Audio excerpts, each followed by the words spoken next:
नमस्ते दोस्तों। आज हम बात करेंगे jobs in competitive intelligence and market intelligence.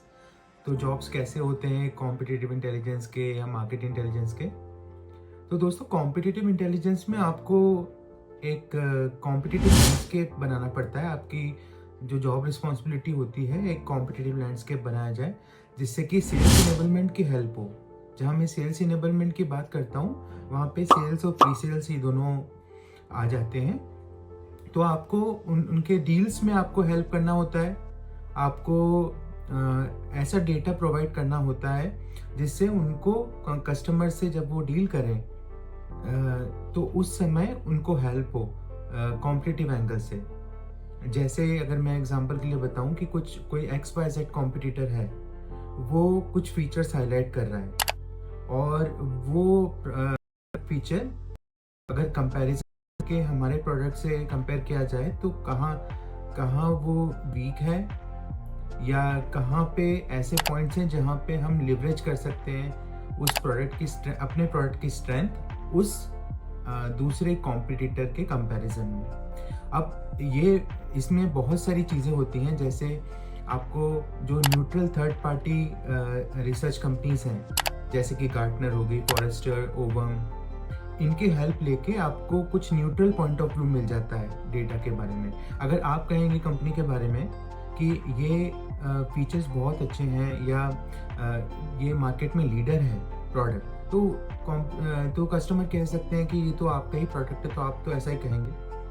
लेकिन जब आप गार्टनर और फॉरेस्टर का यूज़ करके वो पॉइंट्स बताते हैं कि ये हम नहीं कह रहे हैं, ये न्यूट्रल थर्ड पार्टी ने रिसर्च करी है कि लीडर क्वाड्रेंट में हमारा प्रोडक्ट है, और जो दूसरे कॉम्पिटिटर जो आप कंसिडर कर रहे हैं वो हो सकता है कि वो डिफरेंट सेगमेंट्स में हो, लेगार्ड्स में हो या वीक हो, तो आप वो भी हाईलाइट कर सकते हो, क्योंकि वो जो न्यूट्रल कंपनी का एनालिसिस होता है वो सारे कॉम्पिटिटर के अक्रॉस होता है। तो वो चैलेंजेस भी बताएंगे आपको की स्ट्रेंथ भी बताएंगे और अपॉर्चुनिटी और थ्रेट भी बताते हैं।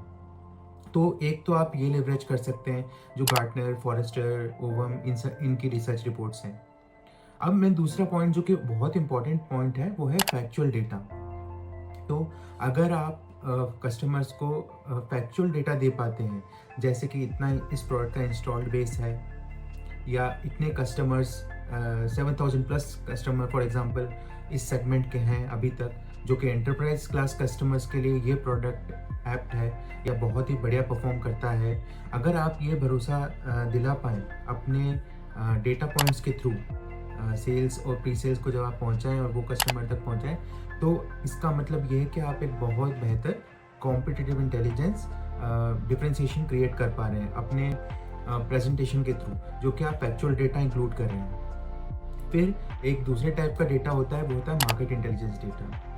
जैसे उसमें आता है टोटल एड्रेसेबल मार्केट कितना है उस प्रोडक्ट का, और आप कौन कौन से एरियाज में प्ले कर रहे हैं। अब जरूरी नहीं है कि हर कंपनी सारे के सारा टोटल एड्रेसेबल मार्केट कैप्चर करता हो सकता है कुछ सेक्शन में बहुत स्ट्रॉन्ग है वो प्रोडक्ट और दूसरे सेक्शंस में इतना स्ट्रॉन्ग नहीं है। तो इस केस में आपको क्या करना होगा, जो स्ट्रॉन्ग पॉइंट्स हैं उस प्रोडक्ट के वो हाईलाइट करने होंगे इन कॉम्पिटिटिव इंटेलिजेंस जो आप प्रेजेंटेशंस बनाएंगे उसमें।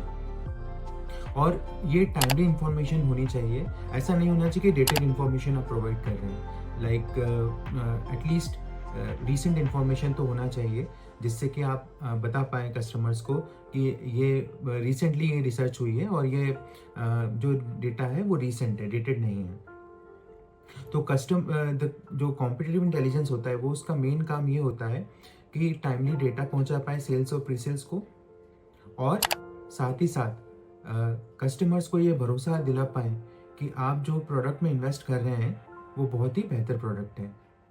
तो दोस्तों, कॉम्पिटिटिव इंटेलिजेंस और मार्केट इंटेलिजेंस एक बहुत अच्छा डोमेन है, एक बहुत अच्छी स्टार्ट मिलेगी आपको अपने करियर में, क्योंकि इसमें आप रिसर्च के जो एंगल हैं वो सीखेंगे कि कैसे हम एक प्रॉपर रिसर्च करके अपने इनपुट्स सेल्स या प्री सेल्स को प्रोवाइड कर पाते हैं या फिर मैनेजमेंट को भी प्रोवाइड कर पाते हैं।